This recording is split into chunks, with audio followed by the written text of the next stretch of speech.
When the town's savings disappeared, so did the people who asked for withdrawals in 1893.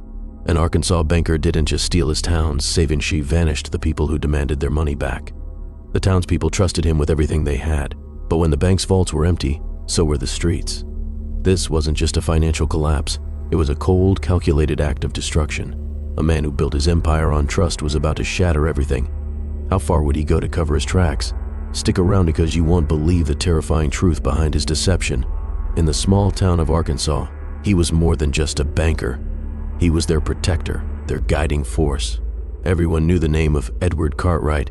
He had a smile that disarmed the most skeptical, a handshake that made you feel like the most important person in the world.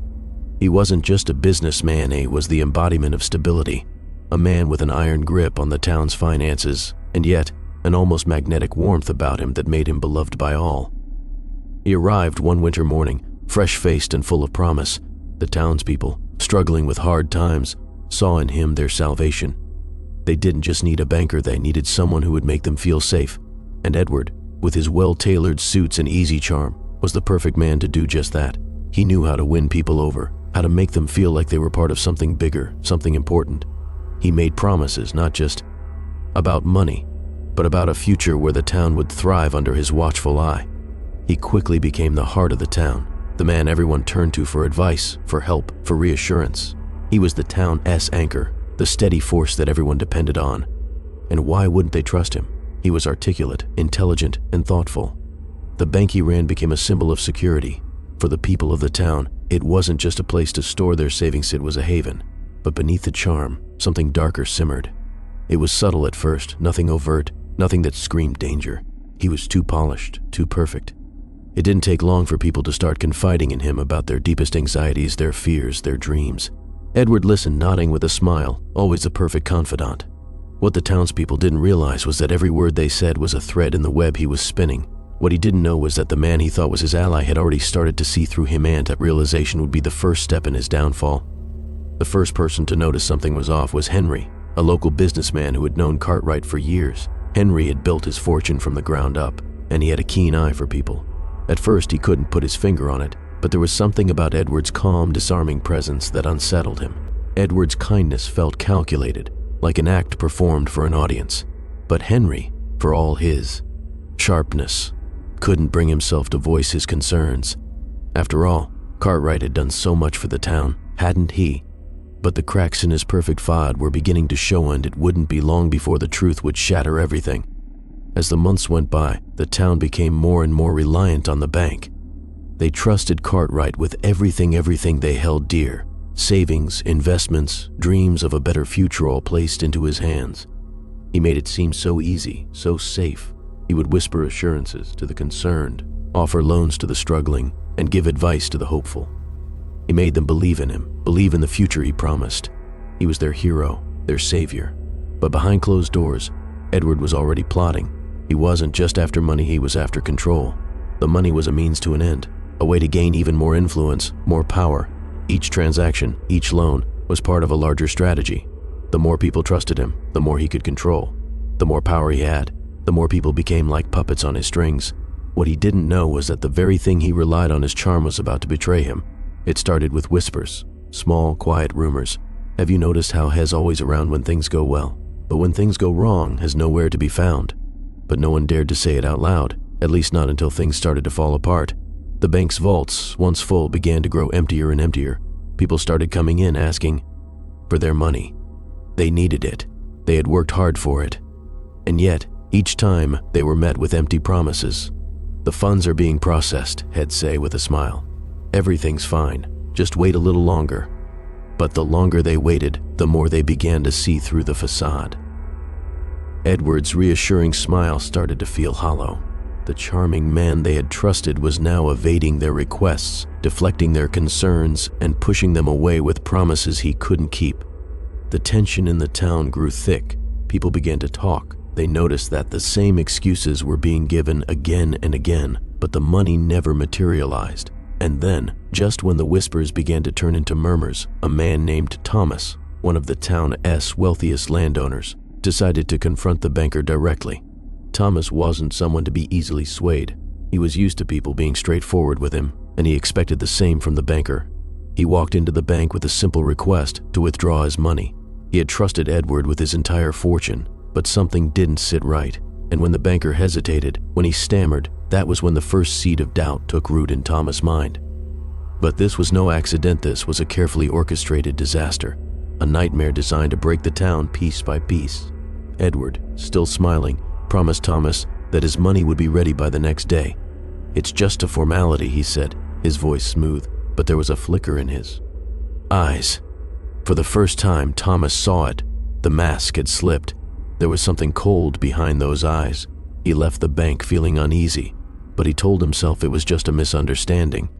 What he didn't know was that Thomas wouldn't be the last person to walk out of that bank never to be seen again. By the time the next few days passed, people had started to notice that Thomas hadn't returned. Some believed he had left the town in a hurry, but his family insisted that he would never leave without a word. Panic set in. The bank was quiet. People had started to ask questions, but no one dared confront Edward directly. Not yet. The banker's web was tightening around the town. One by one, people tried to pull their savings out, but each time they were met with the same excuses. Just a bit longer. The market's volatile. But these assurances were becoming less convincing with every passing day. The stakes had been raised. People were no longer just questioning the banker's motive, they were questioning their own survival. What they didn't know was that the town was slowly falling into a trap, and the banker wasn't just running a bank, he was running the town. And when the next person disappeared, and then the next, the town would realize the chilling truth. The banker wasn't just taking money, he was taking lives. The town was starting to feel the weight of its unspoken fears. Thomas had been gone for days, and no one could explain where he went. No one dared ask the banker directly, but whispers had begun to spread like wildfire. And yet, the town continued to function as if nothing was wrong.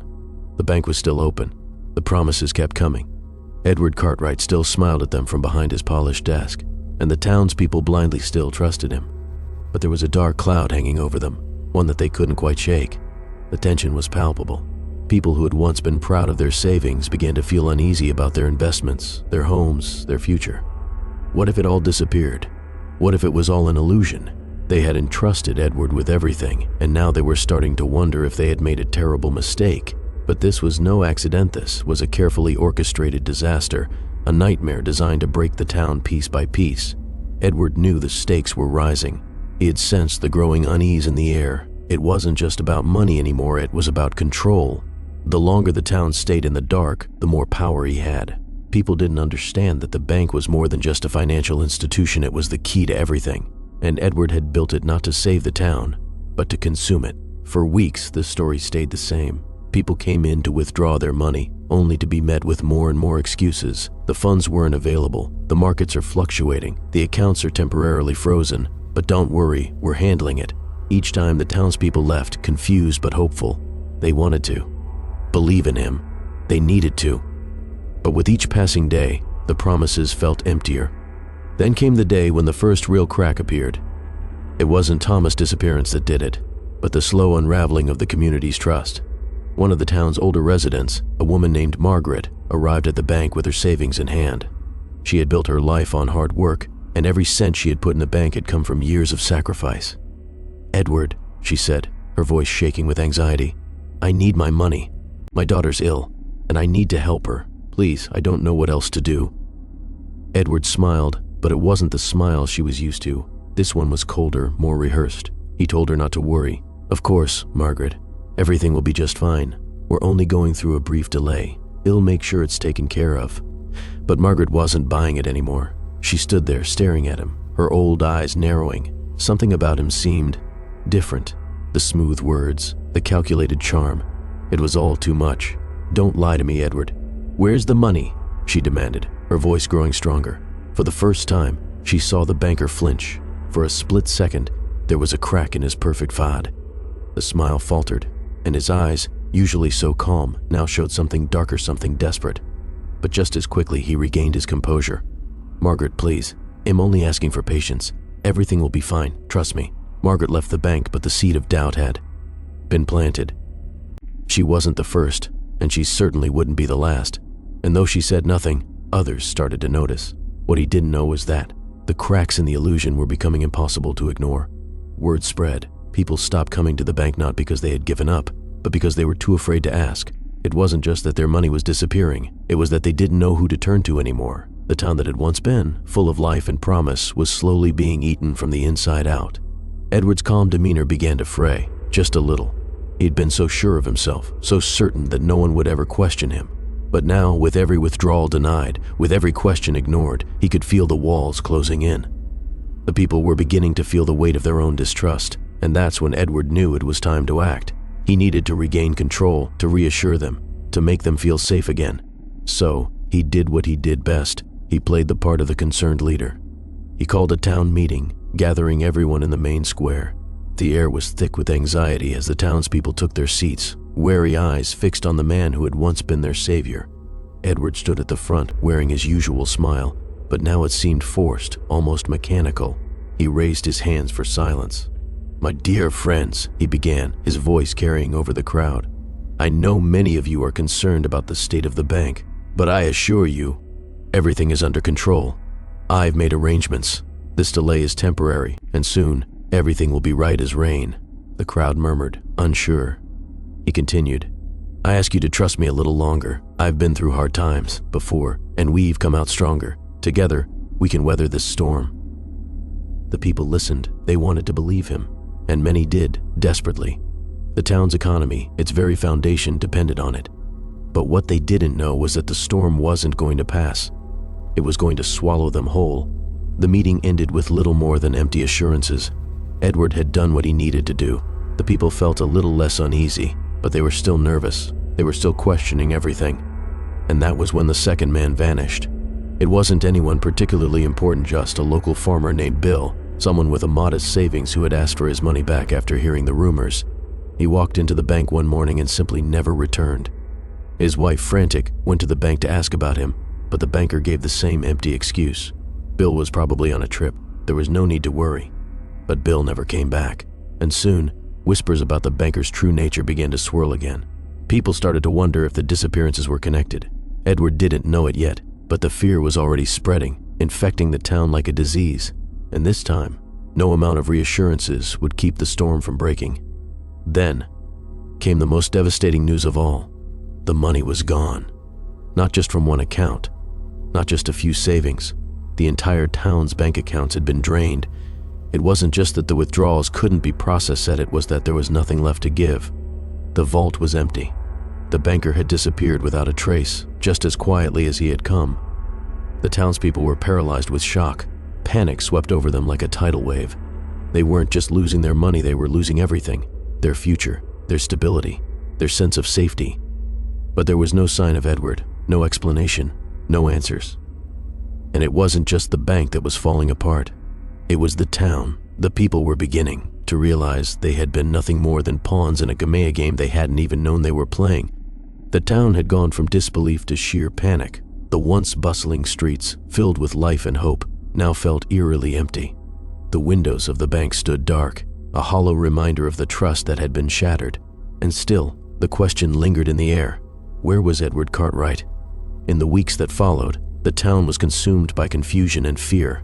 People who had once depended on the bank for everything, savings, security, dreams, now found themselves with nothing. The more they tried to pull their funds, the more they realized something far worse had happened. The bank had become a ghost town. Rumors swirled like a fog, thick and suffocating. There were whispers about secret accounts, hidden withdrawals, and strange financial transactions that no one could explain. But these were just whispers. No one dared speak too loudly.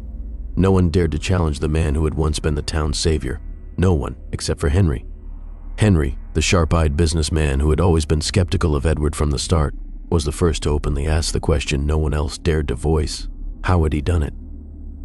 Henry had watched Edward closely, always suspicious of his smooth charm and polished confidence. There was something too perfect about the banker, a man who always had an answer, who always knew what to say. But Henry had learned that perfection hid darkness. One evening, after the bank had closed, Henry decided to take matters into his own hands.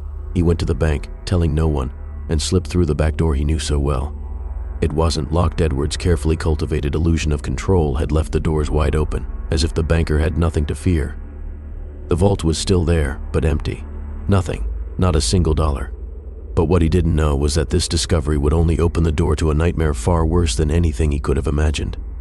As Henry dug deeper into the bank's ledgers, he found something truly chilling, an account that wasn't supposed to exist. It was a series of withdrawals, each larger than the last, all made in secret. The entries were meticulously documented, but there was no reason, no explanation. And what was worse, these funds weren't just disappearing from the bank. They were moving somewhere else, somewhere hidden. Henry's heart raced. Edward had been siphoning the money, but where was it going? There were no answers, only more questions. He left the bank that night with more doubt in his mind than ever. Something was terribly wrong. The banker wasn't just running a simple scam, he was orchestrating a symphony of deception, and the town was the unwitting orchestra. What he didn't know was that the trap had already been set, and Henry, in his search for the truth, had just stepped into it. Over the next few days, more and more people began to realize that something was very wrong. Word spread that Henry had been poking around in the bank's records. Soon a handful of others started to make their own inquiries. They too found strange discrepancies, odd withdrawals that couldn't be explained. But when they tried to go to the authorities, they were met with nothing.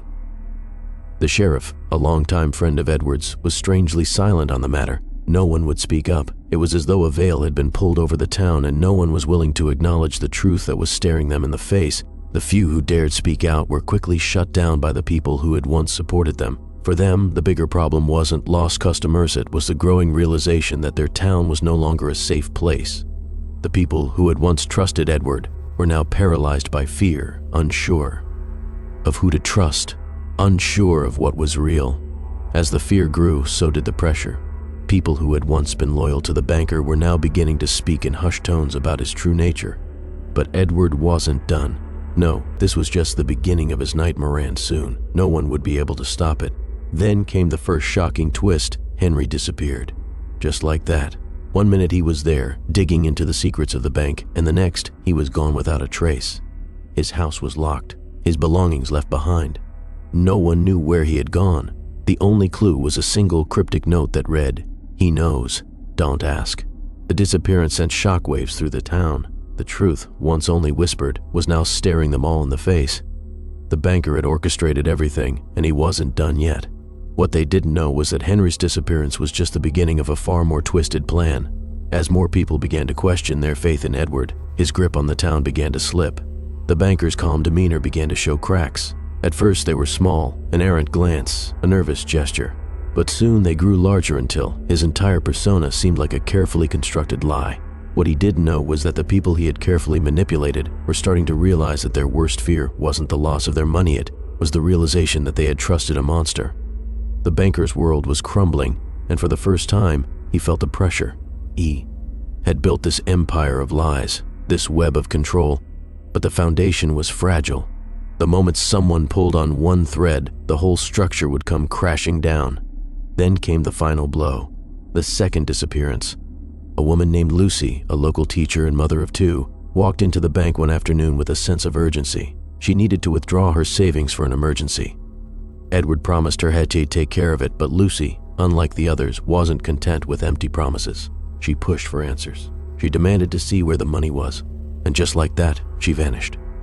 Lucy was the final straw. The community was no longer willing to ignore the signs. They stormed the bank that night, demanding answers. Edward Cartwright was nowhere to be found. The vault was empty, the records incomplete. The sheriff refused to act. The people were powerless. The banker had vanished, leaving only the chaos he had created in his wake. The town was falling apart, and they still didn't know the half of it. The town was in chaos. The air had thickened with fear and suspicion. The once friendly streets now haunted by whispered accusations and the smell of dread. The bank had closed its doors, the vaults emptied, and Edward Cartwright had vanished as if he'd never existed. There were no answers, only confusion and panic, and in the silence that followed, something even more insidious began to creep into the town's soul. No one dared to speak Edward's name, but his presence hung over them like a storm cloud. The more the people tried to search for answers, the more they were confronted with roadblocks, empty records, the sheriff's silence, and a trail that led to nowhere.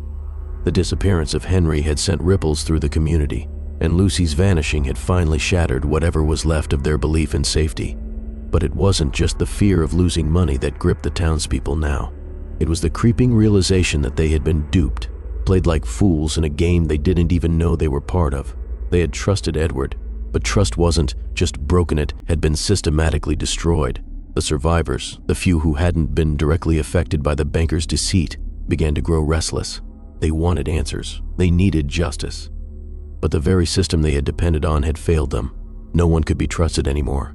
The banker, it seemed, had poisoned everything he had touched, and now, even the people who had been closest to him felt the impact.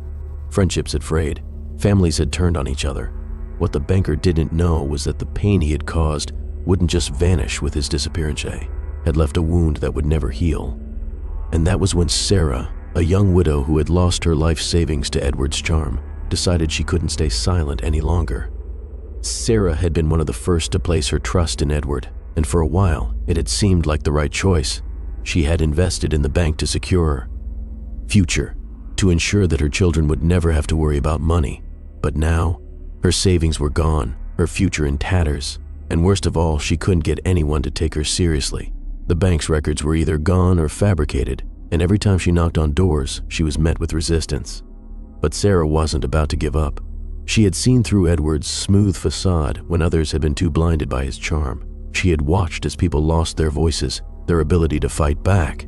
She couldn't allow it to happen anymore. What she didn't know was that her search for the truth would lead her straight into the darkest corner of Edward's game. One evening, Sarah snuck into the town's archives, hoping to find something, anything that would explain where the money had gone. The dusty, neglected records seemed to be the only place left where truth could be uncovered. As she sifted through paper after paper, her heart sank. She found nothing but dead ends. The same accounts, the same excuses, but no answers. But as she was about to leave, something caught her eye. A series of names, almost like a list, written in a careful hand on a page hidden at the back of a ledger. The names weren't familiar, at least not to Sarah, but the dates were recent, and one name stood out: Edward Cartwright. But what was chilling wasn't just the name, it was the list of transactions tied to that name, moving large sums of money to various offshore accounts. Each transaction was disguised, hidden behind complex codes that even Sarah could barely decipher. But one thing was clear: this wasn't a simple theft. This was something much bigger. The chilling realization hit her like a punch to the gut. The banker hadn't just stolen their savings. He had been preparing for this moment all along. And what Sarah didn't know, what she couldn't yet understand, was that the money wasn't just gone, it had been laundered, hidden so well that not even the most experienced investigator could trace it. And now, the town's suffering was about to get worse. But as Sarah left the archives, clutching the page tightly, she was followed. Unbeknownst to her, someone had been watching. Someone had been keeping an eye on anyone who dared to dig too deep. And now that Sarah had uncovered the first real clue, she was no longer safe. She didn't know it yet, but she was walking straight into a trap. As the town began to realize the depth of the banker's betrayal, the fear shifted from the loss of money to the terrifying question: who could they trust? The local sheriff, once a trusted figure, had remained silent throughout the entire ordeal. His refusal to investigate, his eerie calm in the face of tragedy, began to look suspicious. What if he had been part of it all along? What if Edward had been the man pulling the strings in more ways than one? The sheriff's silence was deafening, and people began to question everything they thought they knew. Had they been so blinded by Edward's charm that they had failed to see the truth? Was the sheriff involved? Had others in the town known about the scam but stayed silent for their own benefit? The questions piled up, and the more Sarah uncovered, the more she realized that the town's fate had been sealed long before Edward ever showed up. The pressure was building. People were becoming desperate. The town was on the brink of a breakdown, with tensions running higher every day. And just when it seemed like the truth was about to surface, just when Sarah thought she might finally have enough to bring Edward to justice, something unimaginable happened. Then came the final blow. That very night, Sarah was found unconscious in her home. The pages with the transactions were gone. She had been attacked. The evidence had been taken from her, and she had been left in a daze, barely able to remember what happened. The town was in a state of shock. The question everyone had been too afraid to ask now loomed larger than ever. Who could stop him? Edward Cartwright had left more than a trail of leash. He had left destruction in his wake. His actions had divided families, destroyed friendships, and turned the once thriving town into a fractured, terrified shell of what it once was. And now, even the few who dared to search for answers had become victims. What they didn't know was that the real nightmare had only just begun. The banker-esque game was far from over. The town was unraveling. What had once been a close-knit community where everyone knew everyone else's name now felt like a fractured, paranoid ghost town. People were looking over their shoulders, watching their friends and neighbors with suspicion, wondering if they too had been deceived by the man who had once been their protector. Edward Cartwright's betrayal had spread far beyond the vaults of the bank. It had infected the very soul of the town. And the worst part, no one knew where to turn anymore. Sarah's attack had been the final straw. People were no longer content to wait for answers that were desperate. They needed to find Edward Cartwright, but finding him seemed impossible. The banker had disappeared without a trace, leaving nothing behind but a town in tatters. And that's when the first real disappearance happened. The man who would vanish was a local teacher, John Matthews, a gentle soul who had lived in the town for years. He had never been wealthy, but he had put his trust in Edward, just like everyone else. John had heard the rumors, the whispers about missing money and disappearing people, but he had refused to believe it. He couldn't. Edward had been a friend to him. Edward had helped him when he was struggling to pay his bills. How could the man he trusted so deeply betray him? But when John tried to pull out his savings to pay for his wife's medical treatment, everything changed. Edward had given him the same empty promises, "Don't worry, the money will be available soon." Yet, as the days dragged on, John began to grow uneasy. When the money still didn't come, John decided to confront Edward directly. He walked into the bank on a Monday morning, as he always did, but this time there was a different look in his eyes. The smile he had once given Edward now felt like a mask.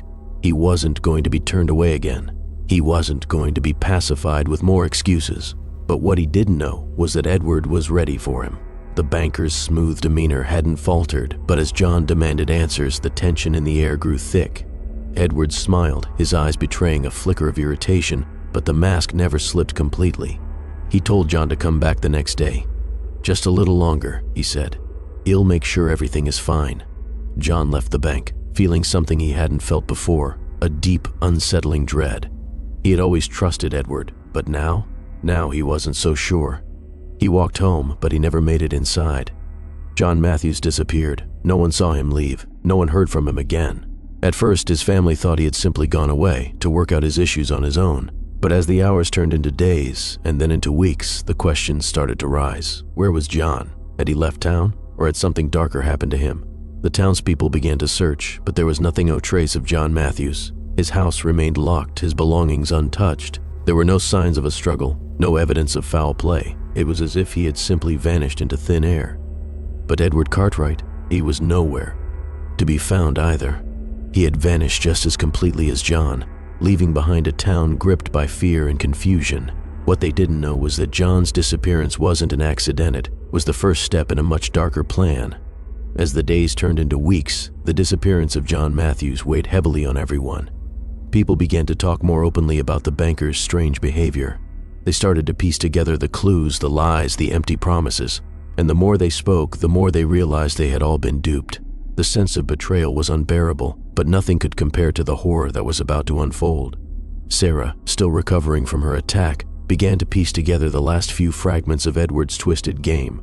As she dug into the hidden account records, she found more disturbing entries, large sums of money, stolen funds, all funneled through secret channels. But even more chilling was a series of strange transactions that seemed to move not just money, but people. It was as if Edward had been collecting his assets for months, setting the stage for his ultimate escape, and one of those assets had been John. Sarah was horrified by what she found. It wasn't just a financial scheme, it was a calculated, methodical plan to destroy the town from within. But the deeper she dug, the more dangerous it became. There were whispers that those who got too close to the truth were disappearing as well. And now, with John gone, the full scale of the nightmare was starting to come into focus. What Sarah didn't know was that she was no longer safe. She wasn't just chasing down answers, she was running out of time. As the truth began to sink in, the town was gripped by a wave of paranoia. People who had once been close friends now regarded each other with suspicion. No one knew who was still loyal to Edward or who had been victimized by him. The cracks in the town's foundation were growing wider with each passing day, and fear was spreading faster than the truth. That's when the second twist hit. A group of local residents, fed up with the silence and the inaction, took matters into their own hands. They organized a search for John, going door to door, asking questions, demanding answers. But the deeper they dug, the more they uncovered an underground network of people who had been working with Edward, knowingly or unknowingly. Some of these people were townsfolk who had been promised financial security in exchange for their loyalty, while others were strangers hired by Edward to keep the truth hidden.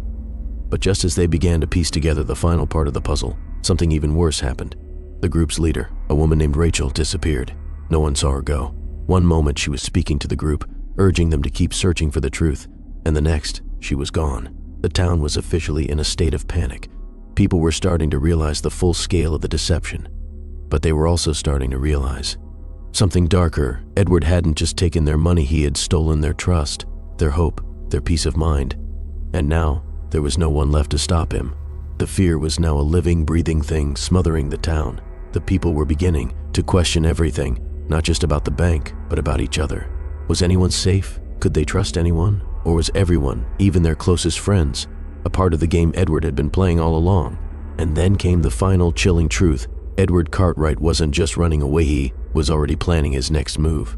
And this time, the stakes would be higher than anyone could imagine. The town's descent into chaos had reached a point of no return. Fear had turned every corner into a potential threat, and distrust hung over the town like a suffocating fog.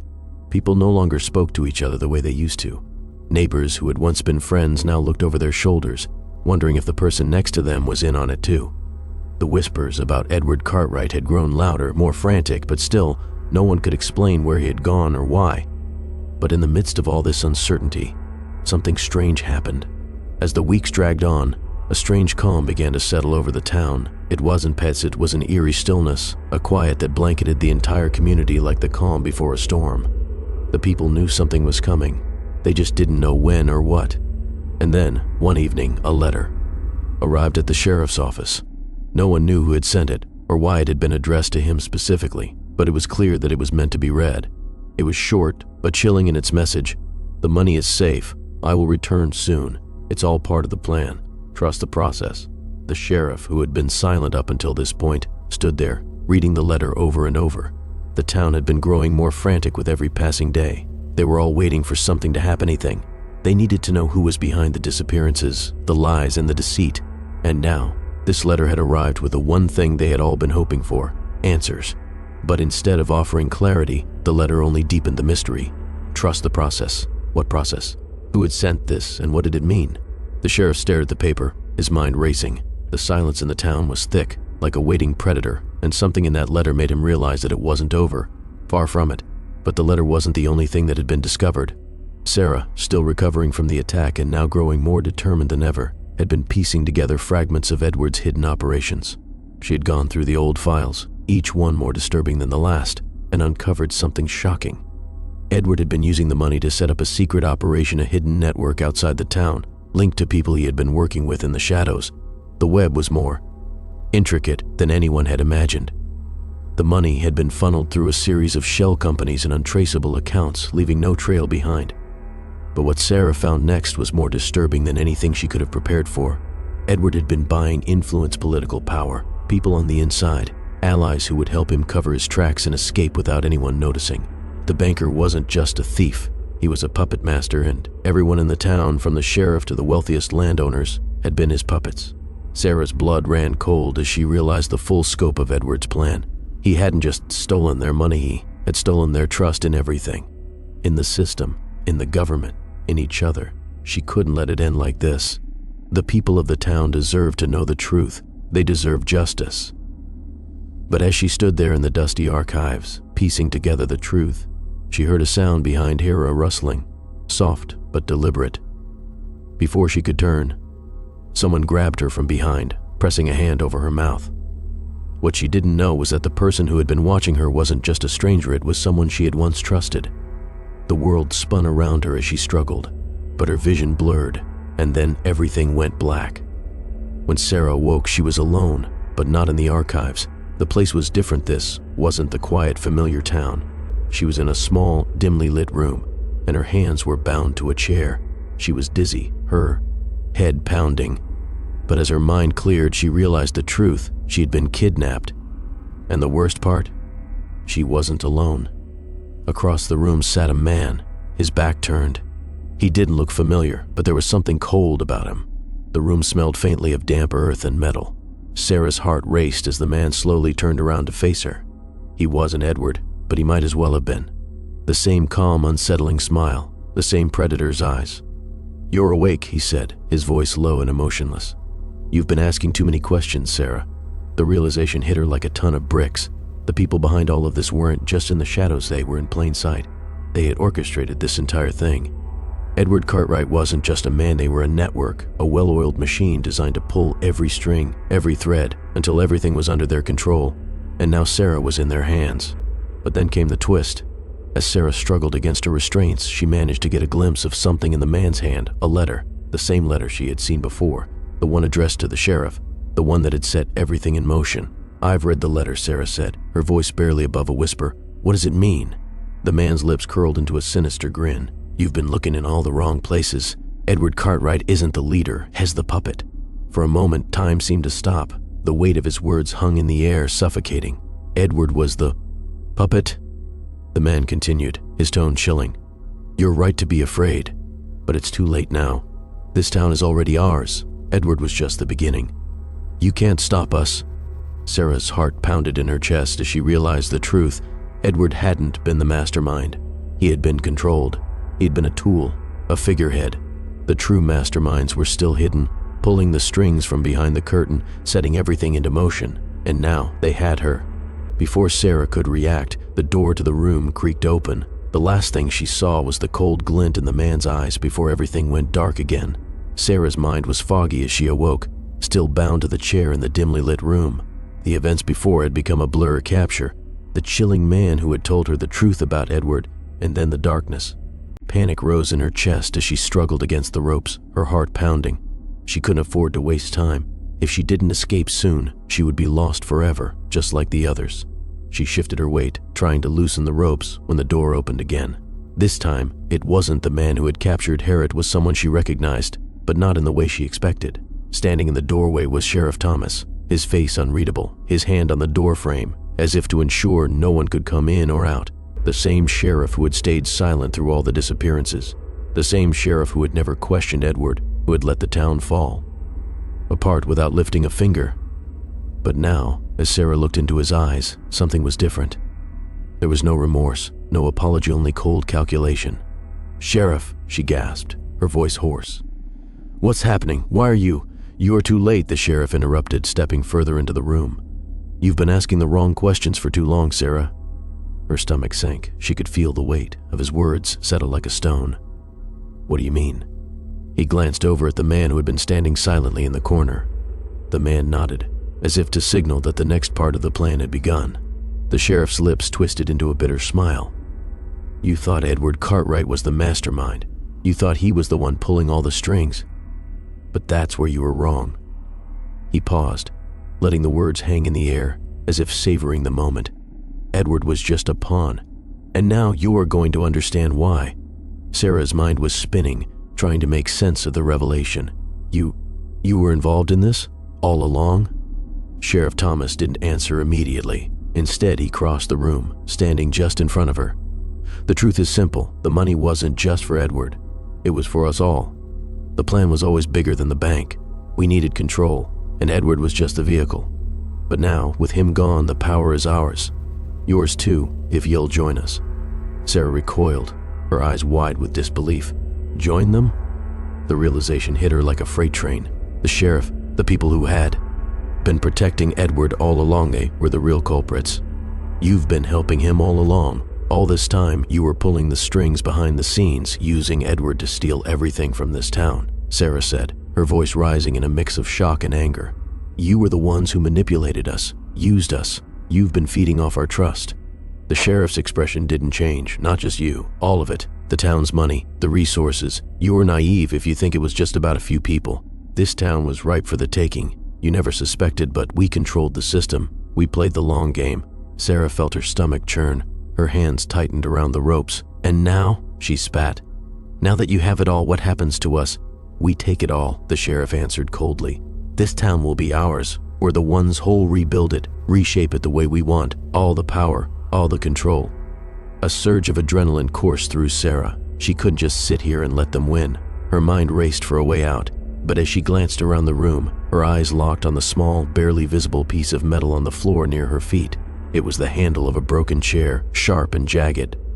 This was it. This was her only chance.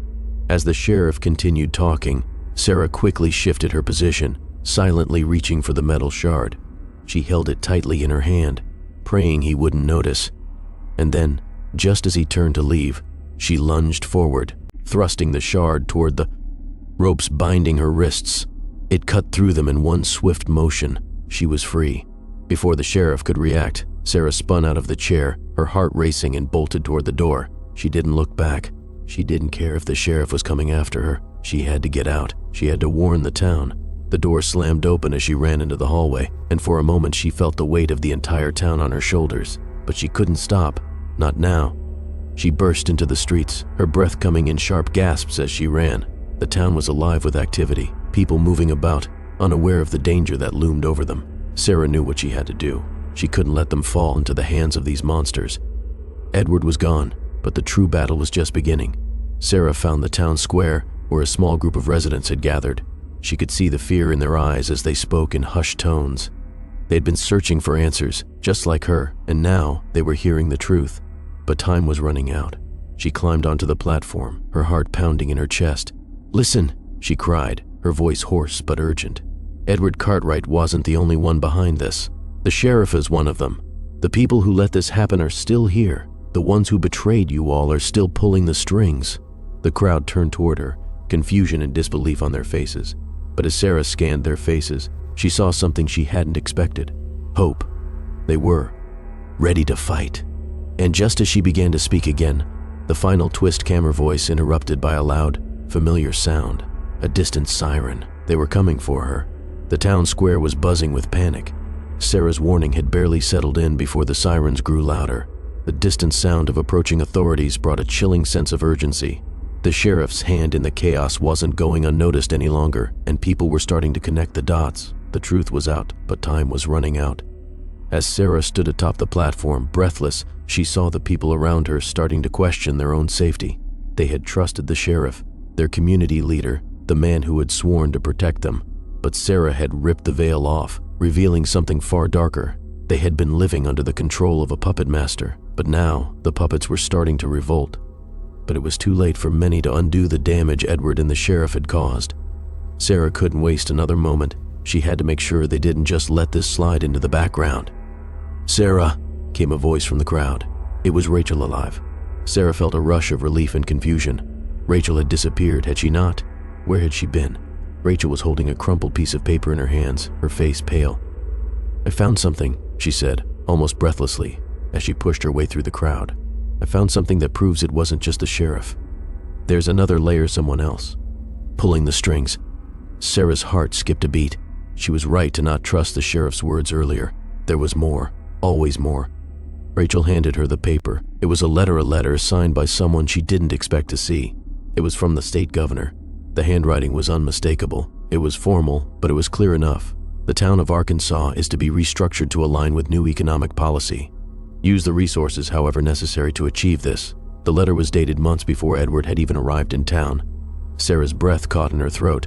The town wasn't just a victim of Edward's greed or the sheriff's negligence. They were pawns in a larger scheme, one that had been set in motion by the governor himself. The implications of this were massive. This was more than a corrupt sheriff, it was collusion at a level Sarah hadn't even imagined. "What does this mean?" Rachel asked, her voice trembling. "What do we do now?" Before Sarah could answer, a figure appeared at the edge of the square. A tall man, his back straight and purposeful, cutting through the crowd with a commanding presence. Edward Cartwright. What? The realization hit Sarah like a lightning bolt. She had assumed he was long gone, but there he was, standing in front of them, the very face of the conspiracy. The same smooth smile, the same calm eyes, except now, there was something else in his gaze. Control. It was the look of a man who had manipulated everyone into doing his bidding, only to step out of the shadows at the right moment, when it suited him. The crowd froze, the air shifted, and for a moment, Sarah thought the ground might collapse beneath her. "Edward," she said, her voice barely above a whisper, but sharp as a blade. "I thought you were gone. What have you done? What haven't you done?" Edward's smile widened. "You're wrong, Sarah. I was never gone. I was always here, always watching, always listening. The game is far from over." He raised a hand, and at that moment, two men sharp-dressed, with cold eyes appeared by his side. They weren't here to negotiate. Edward didn't move. He didn't need to. The sheriff was only a small part of my plan. I needed him to gain your trust. He played his role well, didn't he? He was loyal, he protected me. But now we're past that stage. Sarah's mind reeled. The pieces were falling into place, but the bigger picture was still elusive. She had exposed the sheriff, sure, but Edward had orchestrated so much more. The governor? The state had known about this? Edward's eyes flicked to the paper in Sarah's hand, and his lips curled into a cruel smile. The governor gave me permission to do what I did. This town was always going to be my playground. The bank, the money, the people, they were all tools. Tools I used to create the perfect environment for what I'm about to do next. Before Sarah could react, Edward snapped his fingers. The two men moved toward the crowd, their presence suddenly overwhelming. The sheriff had been the first pawn, but now, these men were closing in on them all. "Do you really think you can stop this?" Edward asked, his tone dark and cold. "You think the truth will stop me? You think exposing me will ruin everything I've worked for?" He laughed. "The system was never meant to protect you, Sarah. You were never meant to win." The crowd was restless now, fear setting in again. People began to murmur, unsure whether to stand their ground or run. But it didn't matter. Edward had played his cards, and now, even the town's last hope was slipping through their fingers. But just as things seemed darkest, there was a crack in Edward's mask. Sarah felt it. She wasn't sure how, but there was something off about him now. She could see it in his eyes, the flicker of doubt. In an instant, everything changed. One of the men at Edward's side flinched as though a command from the shadows had been heard. They weren't in full control anymore. The system wasn't as perfect as Edward had thought. Suddenly, the air was filled with the sounds of shouts of people running toward them. The sheriff, the hired hands, everything was falling apart. The people of the town were not done. Sarah wasn't done. The fight wasn't over. "You made a mistake," Sarah said, her voice steady now. "You never understood us. You never understood this town." Edward froze. In that brief, flickering moment, he realized his reign of terror was at an end. The town was in chaos, but it wasn't just the physical upheaval. Something deeper was at play. The people of Arkansas were no longer just fighting for their money. They were fighting for their dignity, for the truth, and for the pieces of their lives that Edward Cartwright had stolen without a second thought. Sarah could feel it in the air. The final confrontation had arrived. Edward Cartwright was not the all-powerful manipulator he had once seemed. There was fear in his eyes now, and when fear took root in a sociopath's mind, it became a dangerous thing. Sarah stood firm in the town square, surrounded by a gathering crowd that was becoming more energized by the minute. She had exposed the truth, torn apart the facades, and brought the dark heart of Edward's operation into the light. But even as she stood there, she knew one thing: Edward Cartwright had never played by the rules. "You've made a huge mistake, Sarah," Edward said, his voice as cold as the air between them. The last vestiges of his calm demeanor were gone. His eyes darted toward his men, who were now scattered among the crowd, ready to take action. "You think you've won? You think your little speech is enough to undo everything I've done?" Sarah's pulse quickened. She had exposed him, but there was something else, something more dangerous in the air. He wasn't done, not yet. Just as Sarah stepped forward to answer him, there was a sudden movement. A shadow cut through the crowd, a figure moving with incredible speed. Before anyone could react, the figure was on the stage, and in a flash a gunshot rang out. The crowd froze. A gasp rippled through the air. Sarah's heart stopped. It wasn't Edward who fell, but one of his men. The loud bang was followed by the sickening thud of the man's body hitting the ground. Sarah spun, her eyes scanning the crowd, trying to make sense of what had just happened. Then she saw him, the governor. The man she had believed was still miles away, pulling strings from his office, was now standing in front of them. His eyes locked onto Sarah's with a look of grim satisfaction. "Surprise, Sarah," the governor said, his voice smooth, almost as if he were in control of the situation. He wiped a small smudge of blood from his sleeve, as though the scene unfolding before them was nothing more than a mere inconvenience. "You were right about one thing. I wasn't behind this all, but I was behind him." Sarah's mind reeled. The governor? The one person she never suspected was the one pulling the final strings all along. Edward was merely a puppet, a tool to manipulate the town into submission. But now the full picture was clear. The governor had planned this entire conspiracy from the beginning. "You see," the governor continued, "Edward's usefulness has run its course. This town, this little experiment of ours, has served its purpose. But now, you and your precious little rebellion have become a problem. And problems, well, they get dealt with." A flash of movement, another of Edward's men moved forward, but before he could even draw his weapon, another shot rang out. This time, it was from the other side of crowd. A second man fell. And then it hit Sarah the truth. It wasn't just the governor who had a hand in this, it was the entire town. They weren't as helpless as she thought. A chorus of gunshots filled the air, but it wasn't chaos. It was controlled, deliberate. The people of the town had finally taken a stand, and they weren't going to let the corrupt forces of power tear them apart again. But the fight wasn't over. In the midst of the confusion, Sarah saw Edward begin to move.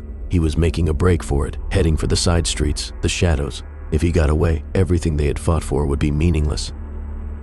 "Stop him!" Sarah shouted, her voice cutting through the chaos. The crowd surged forward, the sound of running feet and desperate shouts filling the air. Edward's movements grew frantic as he ducked into an alley, but it wasn't enough.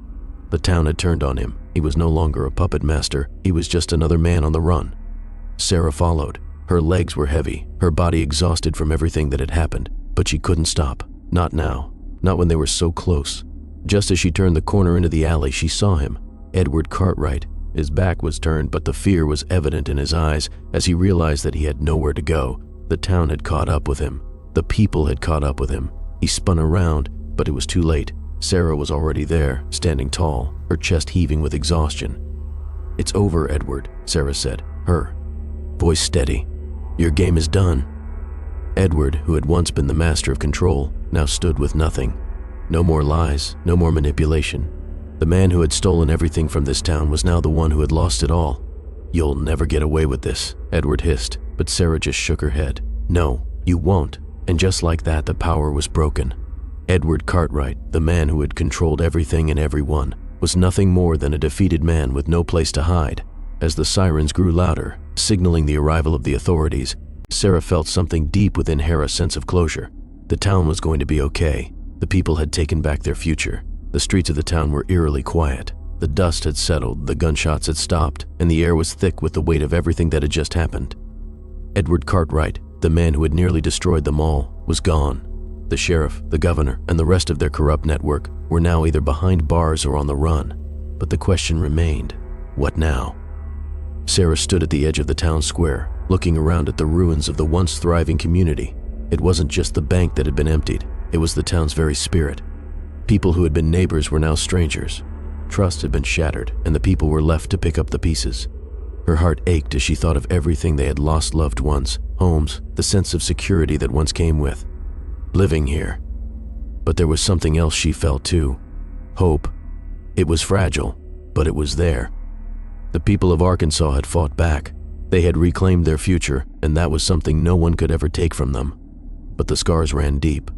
Even though Edward Cartwright was gone, his influence lingered like a shadow, and though the town was slowly starting to rebuild, there was a lingering sense of unease. The fear wasn't just about the physical damage, it was about what they had been through, what had been done to them, the betrayal, the lies, the fear that it could happen again. That night, Sarah found herself standing at the same platform where she had confronted Edward, the crowd's eyes on her, waiting for her to speak. She wasn't a leader, she wasn't anyone's savior, but somehow, the people had turned to her for answers. She had helped expose the truth, but now she had to help them find a way forward. She cleared her throat. The town was silent, waiting. "We've been through hell, all of us. We've lost so much," Sarah began. "But what matters now is not what we lost, it's what we still have. We have each other, we have our lives, and we have the strength to rebuild." The crowd remained silent for a moment, but then the murmurs began.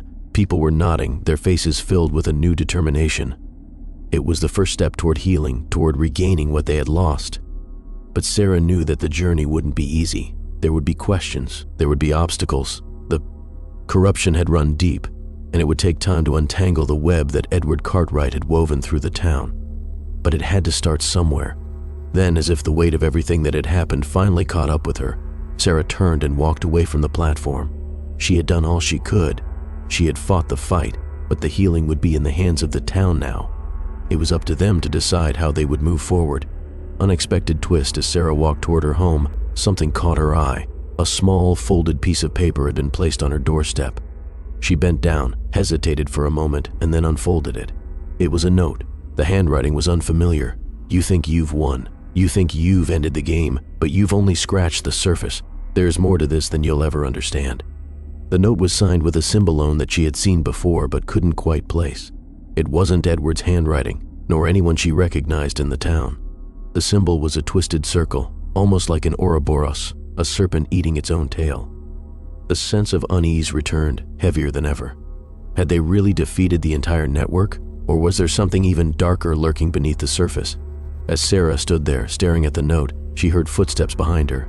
She spun around, heart racing, but it wasn't who she expected. Rachel. Rachel, who had seemingly disappeared during the chaos, was now standing at the edge of the porch. Her face was pale, but there was something new in her eyes, something sharp, focused. "I didn't want you to find out this way," Rachel said, her voice low. "But you need to know. Edward Cartwright wasn't the mastermind, Sarah. He wasn't even the beginning." Sarah froze. "What are you saying? Who else is out there?" Rachel stepped closer, her eyes filled with a mixture of guilt and resolve. The governor wasn't just a figurehead. The real power behind all of this, the people who used Edward, the sheriff, they are still out there. And the note you found? It's a message from someone much more dangerous. Sarah's heart raced. "But we exposed everything. We stopped them. We ended it." "No," Rachel said softly. "You stopped Edward, but the ones pulling the strings are still out there. And now they know who you are. They know what you're capable of. It wasn't over. The nightmare wasn't done." As Rachel turned and walked away, leaving Sarah standing there alone, the weight of the truth hit her. This was just the beginning. Edward had been a pawn, the sheriff a tool. But the real enemy, the ones who had been pulling the strings from the start, were still in the shadows. And they weren't done with. Arkansas. Final payoff, the town of Arkansas had fought to survive, to rise from the ashes of Edward Cartwright's manipulation. But the victory came with a bitter truth. The battle wasn't over. Edward had been a pawn, the sheriff a tool, and the governor a mere figurehead. The true masterminds, the ones who had orchestrated this entire catastrophe from the shadows, were still out there. As Sarah stood in the wreckage of their broken town, a new weight settled on her shoulders. She had exposed the lies, unraveled the conspiracy, but now the real war began. The town was rebuilding, yes, but there were enemies still hidden in the dark, pulling strings and watching every move. They thought they had won, but the real enemy was yet to be revealed. The fight wasn't just for survival anymore, it was for their future, and Sarah would be ready for what was still to come.